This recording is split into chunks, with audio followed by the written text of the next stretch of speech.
نحمده ونصلي ونسلم على رسوله الكريم أما بعد فأعوذ بالله من الشيطان الرجيم بسم الله الرحمن الرحيم فبدأ بأوعيتهم قبل وعاء أخيه ثم استخرجها من وعاء أخيه كذلك كدنا ليوسف ما كان ليأخذ أخاه في دين الملك إلا أن يشاء الله۔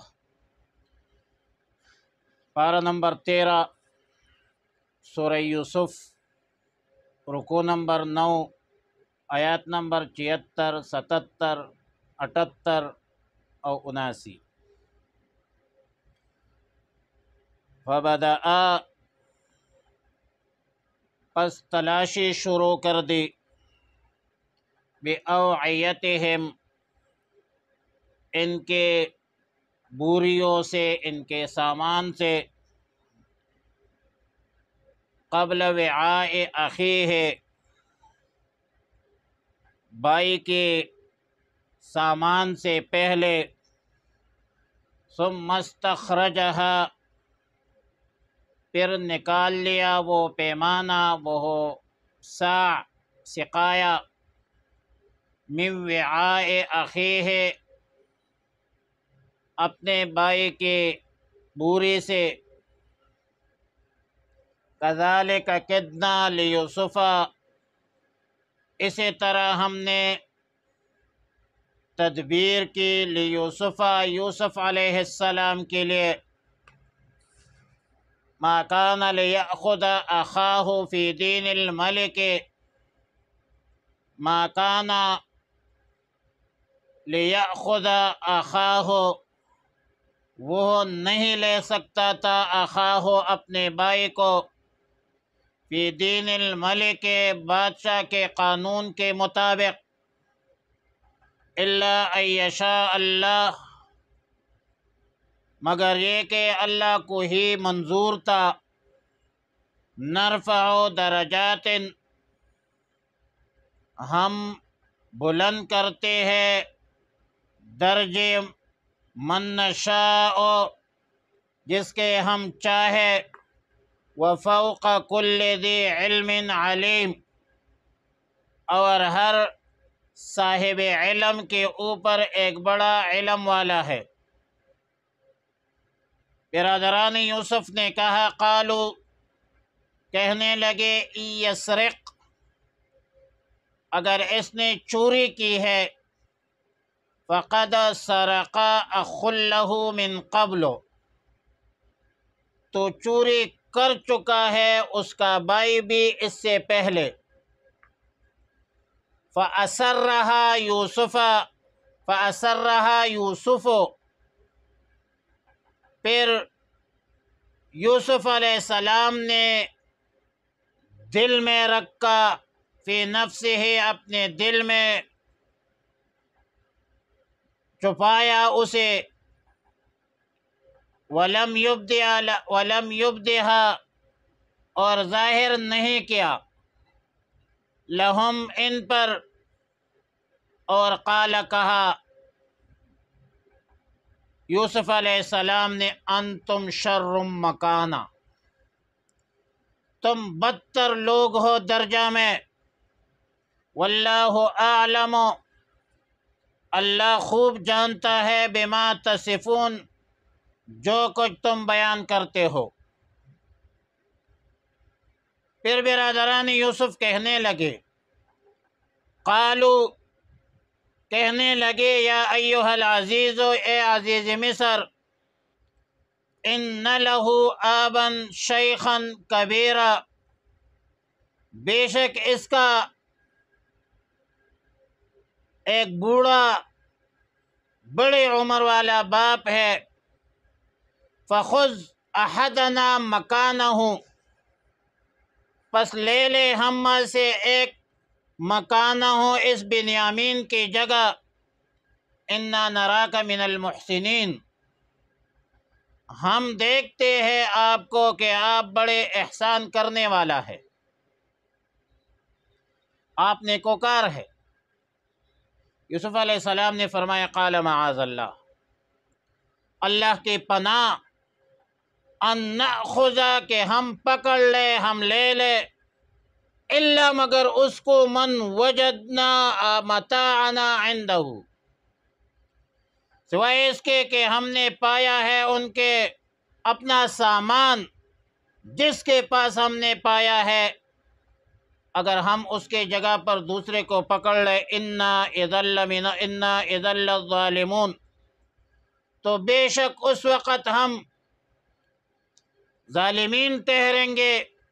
اور پھر ہم ظالمین میں سے ہوں گے۔ یوسف علیہ السلام کا بقیہ واقعہ ہے، اور بنیامین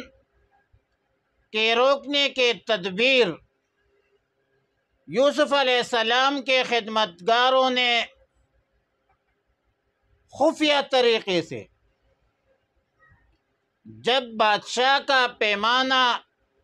بنیامین کے اسباب میں، سامان میں رکھ دیا، اور یعقوب علیہ السلام کی شریعت میں چوری کی سزا معلوم کی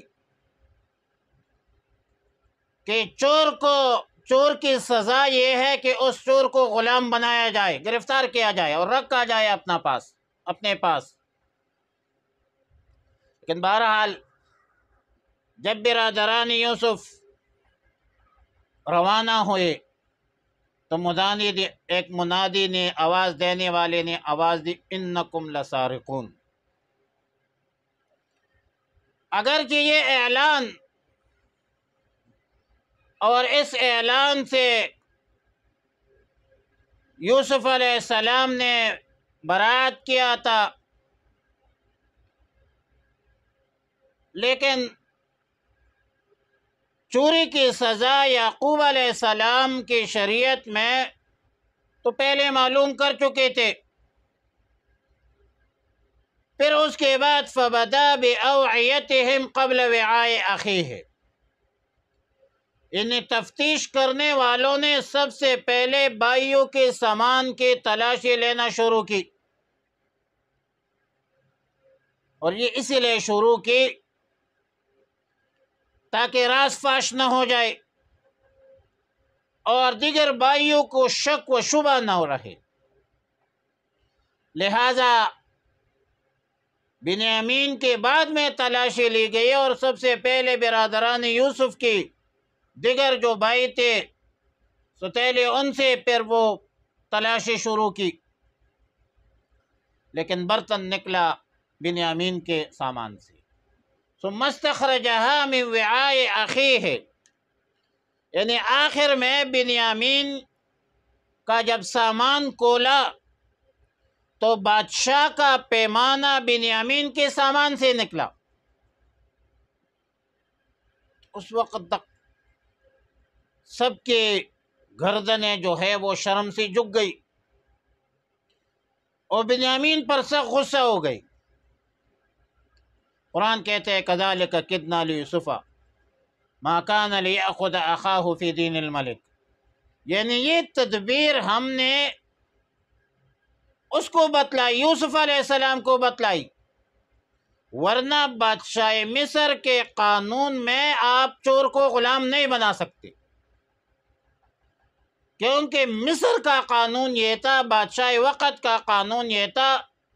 کہ چور کو مار پیٹ کر سزا دیا جائے اور مال مسروقہ سے دگنی قیمت وہ وصول کر کے چھوڑ دیا جائے۔ مگر یہاں پر چور کے متعلق یعقوب علیہ السلام کی جو شریعت تھی اس پر عمل کیا، اور یعقوب علیہ السلام کی شریعت کے موافق بنیامین کو اپنے پاس یوسف علیہ السلام نے روک دیا۔ اسی طرح یہ اللہ تعالیٰ کی حکمت اور مشیت سے یوسف علیہ السلام کی مراد پوری ہوئی۔ نرفع درجات من نشاء، یعنی ہم جس کو چاہے بلند درجات دے دیتے ہیں، جیسا کہ اس واقعہ میں یوسف علیہ السلام کے درجات ان کے بھائیوں کے مقابلے میں بلند کر دی گئی، اور ہر علم والے کے اوپر اس سے زیادہ علم والا موجود ہے۔ مطلب یہ ہے کہ مخلوق میں ہم نے علم کے اعتبار سے بعض کو بعض پر فوقیت دی ہے۔ بڑے سے بڑے علم والا کیوں نہ ہو، اس کے اوپر کوئی بھی بڑا علم والا ہے، اور اللہ کا علم تو بہت بڑا ہے، بالا تر ہے ان سب علوم سے۔ اللہ کا علم تو بہت وسیع ہے۔ کذالک کتنا لیوسف سے معلوم ہوتا ہے کہ کسی شرعی مصلحت کی بنیاد پر معاملہ کی صورت میں کوئی ایسی تبدیلی اختیار کرنا جس سے احکام بدل جائے، اس کو فقہا کی اصطلاح میں حیلہ شرعیہ کہا جاتا ہے، اور یہ شرعاً جائز ہے۔ لیکن یہ جو حیلہ اسقاط کیا جاتا ہے، یہ حیلہ اسقاط نہیں ہے۔ حضرت مفتی صاحب رحمۃ اللہ علیہ فرمایا کرتے تھے یہ حیلہ استحصال ہے۔ حیلہ شرعیہ سے شرع احکام کا ابطال لازم نہیں آتا، اور نہیں ایسے حیلے فقہاء کرام کے نزدیک حرام ہوتے ہیں۔ لیکن جو مروجہ حیلہ اسقاط ہے، یہ تو شرع قوانین کے موافق ہے نہیں، یہ تو حیلہ استحصال ہے۔ بہرحال جب برادران یوسف کے سامنے بنیامین کے سامان سے مال مسروقہ برآمد ہو گیا تو کہنے لگے یسرق فقد سرق اخ لہ من قبل، یعنی اگر بنیامین نے چوری کی ہے تو یہ کوئی تعجب کی بات نہیں ہے، اس سے پہلے اس کا ایک بھائی تھا، اس نے بھی اسی طرح اس سے پہلے چوری کی تھی۔ برادران یوسف نے خود یوسف علیہ السلام پر ظاہر ہے چوری کا الزام لگا دیا، جو بچپن کا ایک واقعہ تھا، اور یہ واقعہ تفسیر ابن کثیر دیگر تفاسیر نے بحوالے محمد ابن اسحاق اور امام تفسیر سیدنا مجاہد رحمہ اللہ نے نقل کی ہے کہ یوسف علیہ السلام کی ولادت اور ولادت کے بعد جو یوسف علیہ السلام کی والدہ تھی وہ کچھ عرصہ بعد انتقال کر گئی۔ یوسف علیہ السلام اور بنیامین بغیر ماں کے رہ گئے، اور دونوں کی تربیت اور حضانت ان کے پھوپھی کے ذمہ لگ گئی۔ پھوپھی کا حال یہ تھا کہ کسی وقت یوسف علیہ السلام کو نظروں سے غائب ہونے پر قادر نہیں تھی۔ اگر یوسف علیہ السلام سامنے نہ ہو تو یہ سمجھتے تھے کہ کوئی چیز مجھ سے گم ہوئی ہے، اور پھر ظاہر ہے کہ جتنی محبت پھوپھی کی تھی اس سے زیادہ محبت یعقوب علیہ السلام کی تھی۔ یعقوب علیہ السلام کی بھی بڑی محبت تھی سیدنا یوسف علیہ السلام کے ساتھ، مگر یوسف علیہ السلام چھوٹا ہونے کی وجہ سے عورت کی نگرانی پر مجبور تھا، مقہور تھا، غریب۔ جب یوسف علیہ السلام چلنے پھرنے کا قابل ہوا تو یعقوب علیہ السلام نے اپنے پاس رکھنے کا ارادہ کیا، اور اب پھوپھی جو ہے وہ اس کے حوالگی کے حق میں نہیں ہے، وہ تو حوالہ نہیں کرنا چاہتی تھی، اور پاس رکھنے کے حوالے سے اس نے ایک تدبیر سوچی کہ یوسف علیہ السلام کے پھوپھی کے پاس ایک طبقہ تھا جو اسحاق علیہ السلام کی طرف سے پہنچا تھا، اور تدبیر کے حد تک جو ہے وہ یوسف علیہ السلام کے کپڑوں کے نیچے کمر پر باندھ لیا۔ یوسف علیہ السلام کے جانے کے بعد مشہور کر دی کہ میرا طبقہ چوری ہو گیا بھائی۔ اب عورت ہے، عورت کی مکر بھی شیطان کے مکر سے زیادہ ہوتا ہے۔